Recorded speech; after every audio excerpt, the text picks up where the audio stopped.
Thank you, Cora. People have planes to catch and places to go, so we'll be brief.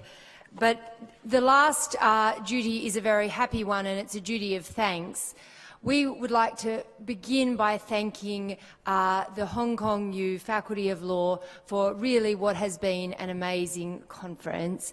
We'd like to thank Dean Michael Hoare for his support for this event. We've been delighted to be part of your 50th anniversary and kicking it off, and we are so grateful to the Hong Kong U faculty, most notably on this stage Cora Chen, but Albert Chen, the team, Kelly Loper, Johannes Chan, Simon Young, and the other public law colleagues, as well as their very, very generous administrative team and students who've helped make this conference so successful. I was thinking when I got up, well, the one place I'm looking forward to AI is conference organising, but alas, we haven't got there yet, so please join me in thanking them for what has been truly a fantastic effort.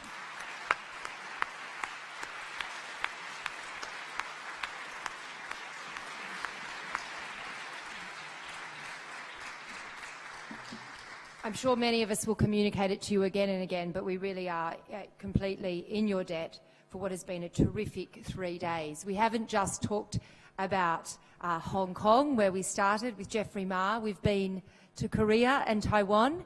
We've had perspectives from a whole range of Asian countries in our panels, and we've welcomed new members from across Asia in ways that have been absolutely terrific for the health and vibrancy of the society. We've been to the United Kingdom, thanks to the very eloquent remarks of Lord Neuberger and the wonderful reflections of Eva Brems on Belgium and France.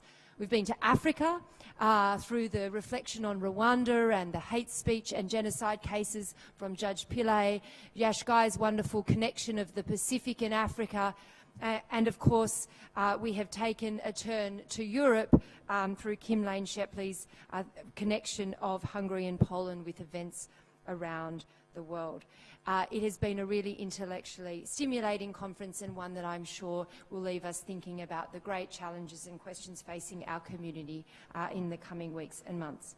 Today has been a product not only of the work of our local hosts, but also of our outgoing co-presidents, Professors Ran Herschel and Gronya de Burka, who are at the back there. We're going to turn around and thank you in a minute, Ran and Gronya.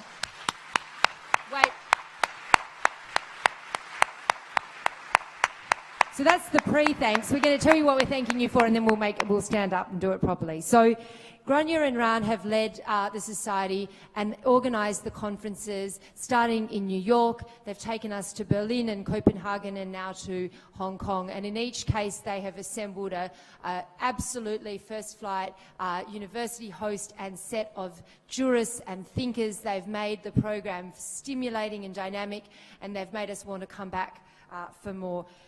They have written a wonderful editorial that's available online and will soon be in hard copy about reflecting on what they've done for the Society. And I just want to read it because they say it in the aspirational tone and modesty that both of them share. They say, "We have focused our energies on building healthy, cosmopolitan, gender-balanced foundations for the Society, on spreading the ICONS message to various communities and networks, and on encouraging and establishing national, regional chapters and introducing governance procedures and scholarly prizes, and of course to building these wonderful conferences." Ran and Gronya, you have more than succeeded in building a cosmopolitan, vibrant, gender equal and parity-based society. You've brought us to Hong Kong, and we know that we are going to continue building on that in growing and making the Society more inclusive. You've done it through, I would say, many things, but at least three that stand out: tireless energy and commitment and time. Secondly, huge generosity of spirit, interpersonally, intellectually, and a great sense of good judgment that has guided the Society on from its birth and its founding fathers, Sabino and Joseph. And the third is, of course, the intellectual work. We are so privileged as a society to have leaders who are true intellectual giants in the field. And it sets the tone for the whole of the society to have some of the greats in our field be our administrative and governing leaders as well as our intellectual heroes. Lorenzo and I won't live up to that, but we are honoured to step into your shoes and on behalf of the Council of the Society to bestow on you the incredibly well-deserved honour of Honorary Presidents, and we hope that you will continue informing and enriching our society for the next decades. And at this point, I want us all to turn around and face Grania and Ron, give them one more thanks and clap.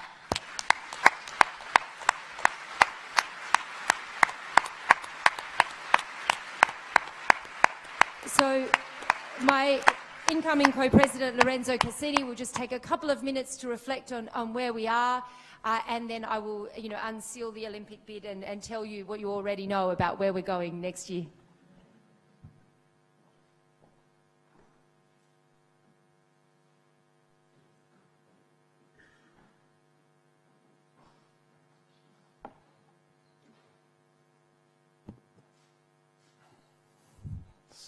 The first rows are empty, so no stage diving.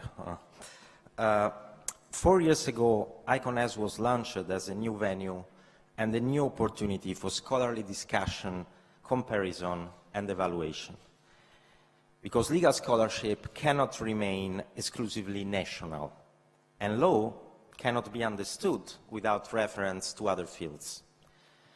IconS was born because of people who believe that legal scholarship is not bound to a nationalistic approach.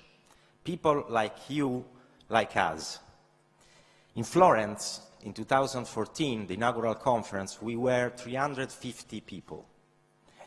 Here in Hong Kong, almost 700 people came, and our networks counts now over 3,000 scholars. Coming from over 70 countries, half of them are men, half of them are women, and over 60% are under 40 years old. So, ICONS is a young society, but it's also a fragile society, because it's still young, and open and loose, and open to suggestion and critiques from anyone. Now, this wonderful conference in Hong Kong allowed the society to consolidate important objectives. One is that IconS was created also because several universities were, and still are, unfortunately, not adequate in fostering multidisciplinary and transboundary research in public law. Well, our annual conference has become an incredible instrument to enhance academic institutions and to spread the vibrant spirit of IconS.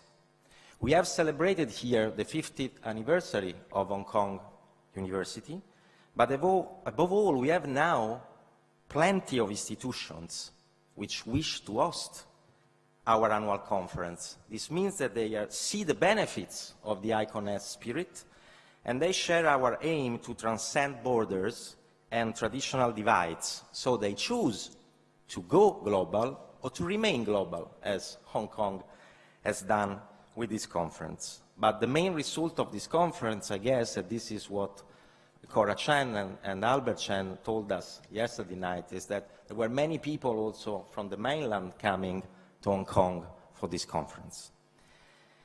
Now, we were asked to highlight the extremely important interaction that we have between the society and our eponymous journal, ICON, the International Journal of Constitutional Law.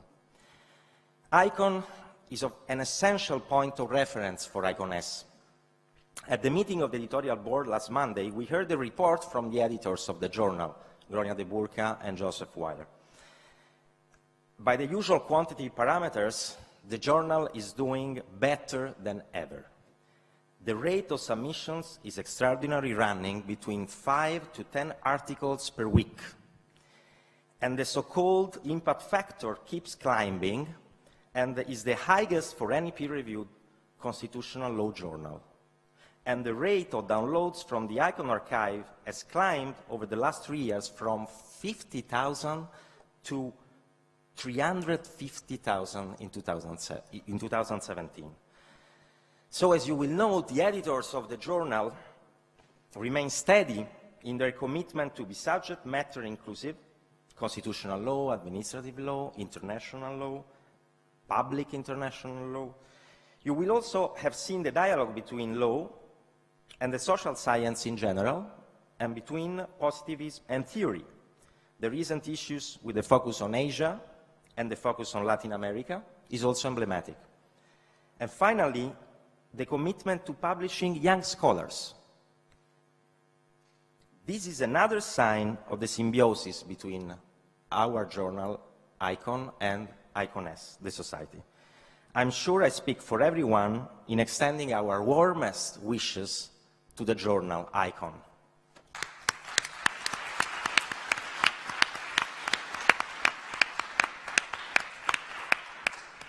So we are almost there, don't worry. Now, all this success, of course, depends on several people. So I, of course, join what Ross said. And so beside Gronia and Ran, whom I will always be grateful for these wonderful years spent together working on ICON-S, I wish to mention three people who made truly a lot. So Claudia Golden, our treasurer, who makes everything possible.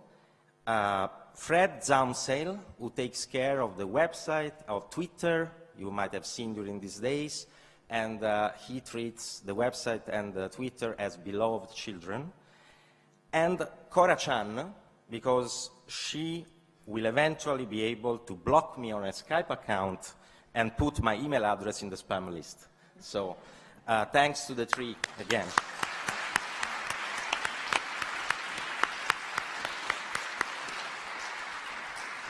But now, what about our future? We are like explorers. We need to cross borders. We need to travel. We all have our roots, our homelands, but we are eager to learn, to exchange ideas, to overcome our limits, to discover our mistakes, and to amend them, possibly. So this is our future, and this means that the future of ICON-S is mostly you, because the success of ICON-S will grow together with your success and with our common, never-ending desire of exploring. Always remembering that, as a famous French writer and pioneering aviator wrote, what is essential is invisible to the eye.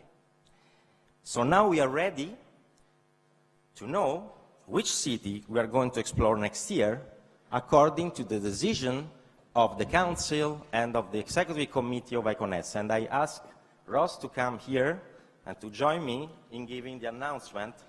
So the envelope is open, so we are not respecting the anti-bribery convention.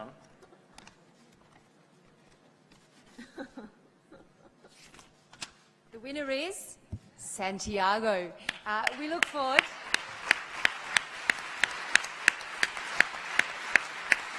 We look forward to taking ICON to even newer places. We are very grateful to UC Chile that they have bid for this. We are looking forward to working with them, and the conference will be the 1st to the 3rd of July next year in Santiago.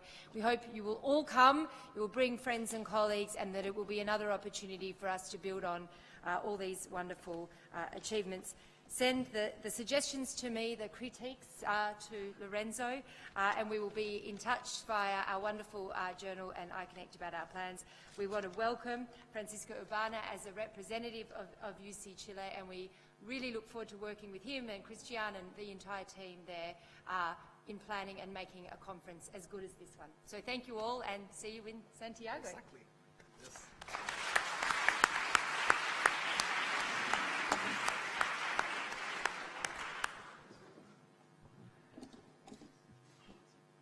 Thank you so much. I'll keep it extremely brief. Everybody needs to leave, and also you'll see me next year a lot. So that'll be good. Thanks so much to the whole ICON people for trusting us. We're tremendously excited to host a conference in a country, in a continent that has a lot of constitutional experience and lots of constitutional issues. We look very much forward to seeing you there, and we're extremely grateful for the confidence of the society. Thank you so much, and see you in Santiago next year.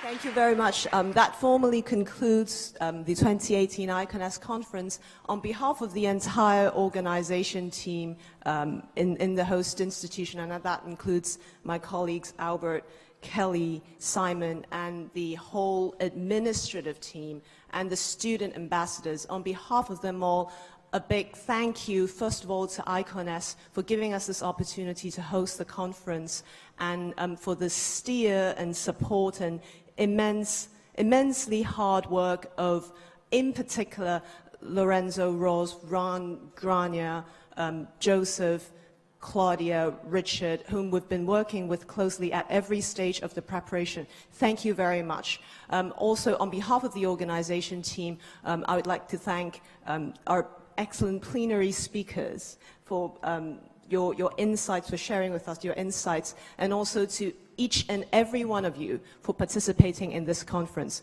We hope that you'll enjoy the rest of your stay in Hong Kong. The weather seems nice. Enjoy the rest of the stay in Hong Kong. Have a good journey home, and see you at ICONS Santiago.